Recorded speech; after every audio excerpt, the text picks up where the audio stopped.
Il-Gvern reġa' ħabbar skema oħra sabiex il-Kunsilli Lokali jkunu jistgħu jkomplu itejbu l-aċċessibilità u kwalità tal-libreriji lokali u reġjonali. F'konferenza stampa mill-bini tal-Kunsill Lokali ta' Raħa Ġdid, is-Segretarju Parlamentari Silvio Parnis qal li alloka 95,000 euro lill-Kunsilli biex jixtru aktar kotba għall-libreriji tagħhom.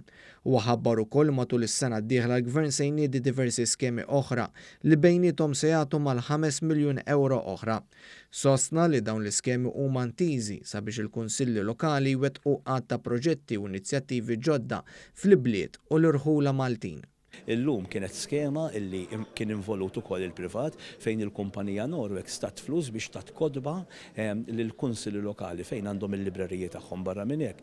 Illum ukoll konna qegħdin nagħtu 95,000 euro lill-kunsilli lokali biex ikunu jistgħu jirranġaw il-libreriji tagħhom. Il-Ministru għall-Kultura Owen Bonnici tenna li l-libreriji huma importanti ħafna t-tessut tas-soċjetà u fakkar kif permezz tal-ewwel skema ibbenefikaw 39 lokalità u reġjun wieħed. Il-libreriji fil-komunitajiet huma postijiet importanti ħafna għal diversi nies.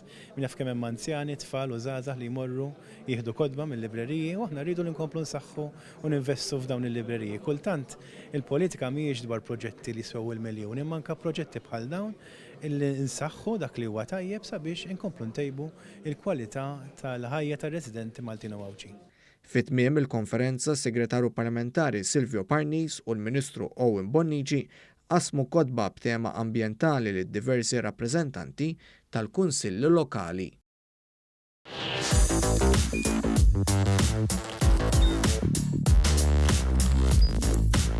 Idħol fuq one.com.mt u hemmhekk tista' tara l-programmi kollha li jxandru fuq One permezz ta' One Play.